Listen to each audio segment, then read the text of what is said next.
हर लड़की को संभल के रहना है।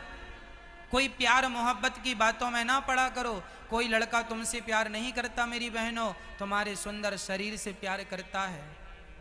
इसलिए तुम्हारा शरीर पाएगा, तुम्हारा चरित्र बिगाड़ेगा और तुम्हें पुराने कपड़े की तरह छोड़कर चला जाएगा। चिंगम, जैसे लोग चिंगम चबाते हैं, चबाकर फिर थूक देते हैं, उसी तरह तुम्हें चबाया जाएगा, स्वाद लेकर तुम्हें थूक दिया जाएगा। समझो इन बातों को। आज हमारे भारत में लव जिहाद चल रहा है। बहुत सारे लड़के हिंदू बनकर आते हैं, तिलक लगा कर आते हैं, मंदिर में जाने वाली बहन बेटियों को फंसाते हैं और ले जाकर अमेरिका, दुबई इत्यादि शहर देशों में बहनों को बेच देते हैं। लव जिहाद।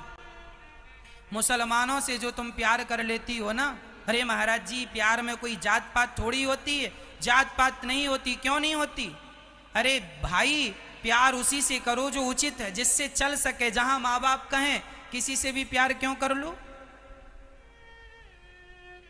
एक लड़की ने एक मुस्लिम लड़के से विवाह कर लिया, लव जिहाद में फंस गई। उस लड़के ने उसे दुबई में जाके 5 लाख में बेच दिया। उस दुबई में जब वो 5 लाख में लड़की बिकी, वहां बर्तन धुलना, झाड़ू पोंछा करना, और जब भी कोई आवे तो शरीर का शोषण करके चला जाता है। शरीर गिद्धों की तरह नोच लिया जाता है। शिकार ना हो जाना, उस दर्द को मैं बयां नहीं कर सकता। आप तो छोटी सी बच्ची हो, कुएं की मेंढक हो, आप नहीं जानती कि दुनिया में क्या हो रहा है, दुनिया में क्या चल रहा है। हम जानते हैं, हमने बहुत लोगों से भेंट की, बहुत लोगों से मिलते हैं। लोग बताते हैं महाराज जी यहाँ से भारत की लड़कियों को लोग ले जाते हैं। अरे आप लोग देखते नहीं हैं, छोटे छोटे गांव की लड़कियों को बहला फुसला कर लोग ले जाते हैं और शहरों में ले जाकर बेच देते हैं। नहीं सुना आपने? क्राइम पेट्रोल टीवी पर एक सीरियल आता है, ज़्यादा उसे नहीं देखना चाहिए, लेकिन फिर भी हमने एक बार दो बार जितनी बार देखा, उसमें ये देखा कि एक आदमी था, वो गांव की भोली भाली लड़कियों को फंसाता था, या शराबी बाप की बेटियों को 10,000 में खरीद लेता था और यहाँ लाके लाखों 2 लाखों में बेच देता था। लोग खरीद के उससे बर्तन भी धुलवाते हैं और उसका यौन शोषण भी करते हैं। अब आप देख लीजिएगा कि आपको इस जाल में फंसना है या नहीं। मैं तो सिर्फ सावधान कर रहा हूं। लव जिहाद के चक्कर में मेरी भारत की बहनों ना फंस जाना। इसलिए तुम्हारे माँ बाप शादी करने के पहले लड़के की पूरी जन्म कुंडली निकालते हैं। नहीं तो आजकल लड़की जब विवाह कर लेती है तब पता चलता है ये तो मुसलमान है। एक लड़की ने विवाह कर लिया ये सोच के कि ये हिंदू है, तिलक लगाए था, और बाद में जब उसने विवाह कर लिया तब उसको पता चला कि ये मुसलमान है। गाय का मांस खवाता है, बकरा बनवाता है, बनाओ खवाओ, मारता है।